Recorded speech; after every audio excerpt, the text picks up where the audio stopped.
ભગવાન શ્રી રામના જન્મ ઉત્સવની ભક્તિભાવપૂર્વક ઉજવણી કરવામાં આવી રહી છે। સુરત શહેરમાં પણ અનેક રામ મંદિરોમાં વિશેષ આયોજન કરાયું હતું, જેમાં અડાજણ સ્થિત રામજી મંદિરમાં ભવ્ય ઉજવણીનું આયોજન કરાયું છે। વહેલી સવારથી જ મંદિરમાં હનુમાન ચાલીસાના અખંડ પાઠ શરૂ કરાયા હતા, જેમાં મોટી સંખ્યામાં ભક્તો જોડાયા હતા।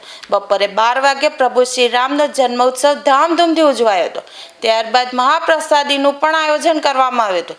આ મંદિરની બાજુમાં આવેલું અનોખું મંત્ર મંદિર પણ ભક્તોને આકર્ષિત કરી રહ્યું છે। અહીં ભગવાનની પ્રતિમાની જગ્યાએ તેમના પવિત્ર મંત્રોની પૂજા કરવામાં આવે છે। વિશેષ વાત એ છે કે અત્યાર સુધીમાં ભક્તો દ્વારા લખાયેલા 1100 કરોડથી વધુ મંત્રો અહીં એકત્રિત કરવામાં આવ્યા છે। શ્રદ્ધાળુઓ આ મંત્રોની પ્રદક્ષિણા કરીને આધ્યાત્મિક શાંતિ અને ધન્યતા અનુભવે છે। આ મંદિર આપણે અડાજણના કેબલ બ્રિજના અડાજણ છેડે પાલ અડાજણમાં એસએમસ એક્વેરિયમની પાછળ આવેલું છે અને આ સુરતનું ભવ્યાતિ ભવ્ય રામજી મંદિર છે।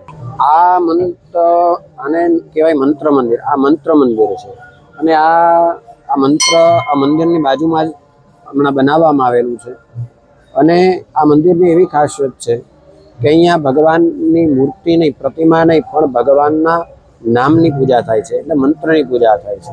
આપણે કહીએ ને કે રામ સે બડા રામ કા નામ, તો અહીંયા અમે ભગવાન રામના મંત્ર છે એની પૂજા કરવામાં આવે છે। તમે નિહાળી શકો છો, અહીંયા ભક્તો પણ ભગવાનની મંત્રની પ્રદક્ષિણા કરે છે।